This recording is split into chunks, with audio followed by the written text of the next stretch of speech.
इस तबेले में से सभी ताकतवर बैलों को मैदान में छोड़ा जाता है और सभी बैल एक दूसरे से लड़ाई करने लगते हैं। जो बैल सबसे ज्यादा ताकतवर होता है उसे एक आदमी नेशनल फाइट के लिए चुनता है। आदमी इस काले बैल को चुनता है। काला बैल बहुत खुश था। काला बैल अपने बच्चे से आखिरी बार मिलता है जिसका नाम फर्डिनेंड है। फर्डिनेंड अपने मंडली में सबसे अलग और शांत स्वभाव का है और उसे फ्लावर्स बहुत पसंद होता है। फर्डिनेंड अपने पिता से रिंग में जाने के लिए मना करता है, लेकिन उसके पिता उसे समझाते हुए बताते हैं हर बैल का यही सपना होता है कि वो एक चैंपियन बने। जब मैं चैंपियन बन जाऊंगा तब मैं फिर वापस आकर तुम्हें अपने सभी पैतरे सिखाऊंगा। तभी ये आदमी गाड़ी का दरवाजा खोलता है। बैल अपने बच्चे से दूर जाने से दुखी हो रहा था। आदमी बैल को गाड़ी में बंद करता है और गाड़ी शहर की तरफ चली जाती है। अब फर्डिनेंड अपने डैड का इंतजार करता है। रोज एक उम्मीद लगाए अपने टपरी में बैठकर अपने डैड का इंतजार करता है। तभी एक दिन उसे गाड़ी की आवाज सुनाई देती है। फर्डिनेंड दौड़कर जाता है। गाड़ी में देखता है तो उसके पिता वापस नहीं आए थे। फर्डिनेंड बहुत दुखी होता है। तभी दूसरा बैल फर्डिनेंड को कहता है उसके पिता कभी वापस नहीं आएंगे। तभी एक आदमी बछड़े को बाहर देखकर पकड़ने लगता है, लेकिन फर्डिनेंड अब वहाँ नहीं रहना चाहता है और अपनी पूरी ताकत से निकलकर भागने लगता है। फर्डिनेंड भागते भागते रेलवे स्टेशन के पास आ जाता है और पूरे स्पीड से दौड़कर ट्रेन के डिब्बे में छलांग लगा देता है। अब बछड़ा उन लोगों से बहुत दूर चला जाता है। भारी बारिश की वजह से ट्रेन जंगल में रुक जाती है और फर्डिनेंड उसी जंगल में भागने लगता है। तभी एक कुत्ते की आवाज सुनकर फर्डिनेंड डर जाता है और एक गड्ढे में गिरकर बेहोश हो जाता है। जब उसकी आंख खुलती है तो वो एक तबेले में होता है जहाँ बहुत फूल के बागान थे। फिर से फर्डिनेंड को एक घर मिल जाता है। जब बछड़े की आंख खुलती है तो वो अपने आप को एक तबेले में पाता है, क्योंकि जब वो गड्ढे में गिरकर बेहोश हो गया था तो उस रात इस लड़की के फादर इस बछड़े को उस गड्ढे में से बचाकर अपने तबेले में रख दिया था। लड़की जब बछड़े को बाहर का नजारा दिखाती है तो फर्डिनेंड बहुत खुश होता है, क्योंकि उसे फूल शुरुआत से ही बहुत पसंद थे। फर्डिनेंड ऊंचाई पर जाकर एक लंबी सांस लेता है और अपने बीते हुए कल को भुलाकर एक नई जिंदगी की शुरुआत करता है। फर्डिनेंड को फिर से एक परिवार मिल जाता है और लड़की को भी एक साथी मिल जाता है। फर्डिनेंड फ्लावर फेस्टिवल में हमेशा उनके साथ जाता है। फर्डिनेंड लड़की के साथ ही सोता है। खेलते कूदते कई दिन बीत जाते हैं। अब फर्डिनेंड बहुत बड़ा हो चुका था, लेकिन उसकी हरकतें एक छोटे बछड़े की तरह थी। लड़की और उसके फादर इस साल फ्लावर फेस्टिवल में जाने की तैयारी करते हैं, लेकिन फर्डिनेंड को उसके बड़े साइज के वजह से फेस्टिवल में नहीं ले जाते हैं। फिर भी चुपके से फर्डिनेंड वहाँ चला जाता है, लेकिन उसके बड़े साइज के वजह से बहुत प्रॉब्लम होने लगती है और सभी लोग इतने बड़े बैल को देखकर डरने लगते हैं और वहाँ अफरा तफरी मच जाती है। तभी वहाँ पुलिस आ जाती है और बैल को रेस्क्यू करके वहाँ से ले जाते हैं। लेकिन ये लड़की बहुत दुखी होती है, क्योंकि ये बैल लड़की का सबसे अच्छा दोस्त था। जब गाड़ी लगातार चलते चलते जब रात में एक जगह रुकती है तो फर्डिनेंड को एक बड़े बैल की मूर्ति दिखाई देती है। ये वही जगह थी जहाँ से फर्डिनेंड बचपन में वहाँ से भाग गया था। तबेले का मालिक इतने बड़े बैल को देखकर बहुत खुश था, क्योंकि उसे एक बुलफाइटर की जरूरत थी। तभी ये बकरी तबेले में सभी बुलफाइटर से मिलवाती है। सभी बैल फर्डिनेंड को पहचान जाते हैं, लेकिन उसके इतने बड़े साइज को देखकर सभी बैल चौंक जाते हैं। लेकिन ये बैल फर्डिनेंड का स्वागत करता है और उसे अपने टक्कर का बताता है। लेकिन फर्डिनेंड फाइटर नहीं था, वो किसी से लड़ना नहीं चाहता था। ये बैल बचपन से ही उससे नफरत करता था। फिर ये बकरी उसे तबेले के अंदर ले जाती है, लेकिन फर्डिनेंड का साइज बहुत बड़ा था। अब रात के समय फर्डिनेंड सोने के बजाय वहाँ से निकलने की सोचता है और चुपके से अपने तबेले में से निकलकर बाहर आ जाता है। तभी उसे दो आदमी दिखाई देते हैं। दोनों आदमी की नजरों से बचते हुए बैल बाहर आ जाता है। अब फर्डिनेंड रास्ता साफ समझकर तार के घेरे को पार करने की कोशिश करता है, लेकिन उसे 420 वोल्ट का एक जोरदार झटका लग जाता है, क्योंकि इंसानों ने वायर के घेरे बनाए थे ताकि कोई बैल वहाँ से भाग न जाए। तभी 3 घोड़े उस पार से हंसते हुए आते हैं और फर्डिनेंड का मजाक उड़ाने लगते हैं। तीनों घोड़े फर्डिनेंड को कहते हैं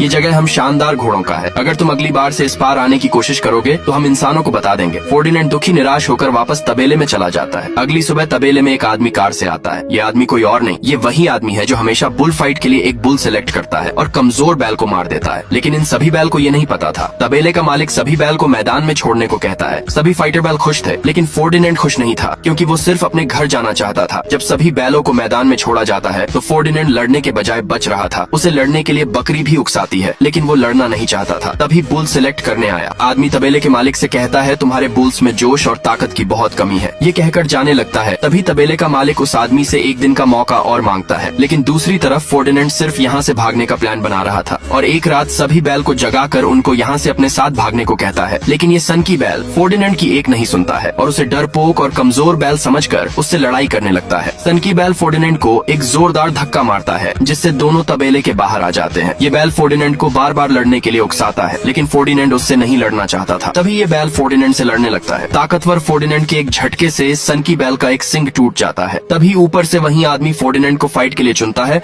और इस सनकी बैल को कसाई खाने में भेज दिया जाता है। ये सब देख फर्डिनेंड बहुत दुखी होता है, क्योंकि वो ये सब नहीं चाहता था और सभी बैल को रात के समय यहाँ से भागने को कहता है और उस सनकी बैल को भी मिलकर छुड़ाने का प्लान बनाता है। अगले दिन में इन घोड़ों के तबेले में बैल की परछाई दिखाई देती है। घोड़े दौड़कर जाते हैं तो वहाँ 3 चूहे थे जो फर्डिनेंड के दोस्त थे और उसकी मदद कर रहे थे। इन तीनों घोड़े की आंखों में बाल्टी पहना देते हैं और उसके मुंह में नाल फंसाकर बाहर से दरवाजा बंद कर देते हैं। फिर दूसरी तरफ से सभी बैल आकर एक बैल करंट वाले तार को कबार कर निकल जाता है और सभी बैल दरवाजे पर टेक लगाते हैं और फर्डिनेंड दूसरी तरफ से कसाई खाने की तरफ चला जाता है। फर्डिनेंड छुपते हुए चुपके से खाने के अंदर चला जाता है और उस सनकी बैल को बुलाता है, लेकिन सनकी बैल उसे यहाँ से जाने को कहता है। फर्डिनेंड लोहे का घेरा तोड़कर फिर से उसे यहाँ से निकलने को कहता है, लेकिन सनकी बैल फर्डिनेंड की एक नहीं सुनता है और उसे कहता है मेरा काम खत्म हो चुका है। तभी एक और बैल की आवाज सुनकर फर्डिनेंड आगे चला जाता है। वहाँ जाकर देखता है तो एक बैल को पट्टों से बांधकर काटने के लिए कसाई ने लटकाया हुआ था। फर्डिनेंड उसे नीचे उतारने की कोशिश करता है, तभी उसका पैर एक रेजर लाइट से टच हो जाता है। तभी अचानक से ऑटोमेटिक मशीनें चालू हो जाती हैं और लटका हुआ बैल सरक कर अपने मौत के करीब जाने लगता है। फर्डिनेंड कूद कर जाता है और उसकी पूंछ पकड़ लेता है, लेकिन ज्यादा देर तक नहीं टिक पाता है और उसका पूंछ छूट जाता है। ये बैल अपने मौत के करीब जा ही रहा था। तभी वहाँ सनकी बैल आ जाता है और एक लोहे का राड मशीन के बीच में फंसा देता है, जिससे ये बैल बच जाता है। अब ये दोनों बैल उसे बचाने के लिए आगे भागते हैं। तभी दोनों बैलों का पैर सरकने लगता है और दोनों उसी बैल के ऊपर चढ़ जाते हैं। जैसे मशीन मांस काटने के बाद बर्फ में जमाती है, वैसे ही इन तीनों को भी जमा देती है। अगले स्टेप में मशीन तीनों को नीचे छोड़ती है, लेकिन भारी वजन होने के कारण बर्फ सरकते हुए बाहर एक टाली में तीनों बैठ जाते हैं और ऊंचाई से नीचे की तरफ तेजी से गिरने लगते हैं, जो घोड़ों के घर को फोड़ते हुए गाड़ी के पास गिरते हैं। अब सभी लोग फर्डिनेंड के साथ थे और वहाँ से भागने के लिए टैंकर में बैठते हैं। बकरी और तीनों चूहे मिलकर गाड़ी का स्टीयरिंग संभालते हैं और फुल स्पीड से गाड़ी में बैठकर भाग जाते हैं। उन्हें गाड़ी चलाता देख तबेले का मालिक सदमे में पड़ जाता है और तुरंत अपने आदमियों के साथ उनके पीछे जाने लगता है। सभी बैल गाड़ी चलाते हुए हाईवे पर आ जाते हैं और उल्टे सीधे तरीके से गाड़ी चलाने की वजह से रोड पर एक्सीडेंट होने लगता है। कुछ देर तक चूहे गाड़ी सही तरीके से चलाते हैं, तभी पीछे से तबेले के सभी आदमी गाड़ी से उनके पास आ जाते हैं और एक आदमी उनको जैसे ही रोकने की कोशिश करता है, तभी इनके गाड़ी का एक जोरदार टक्कर हो जाती है, जिससे उनकी गाड़ी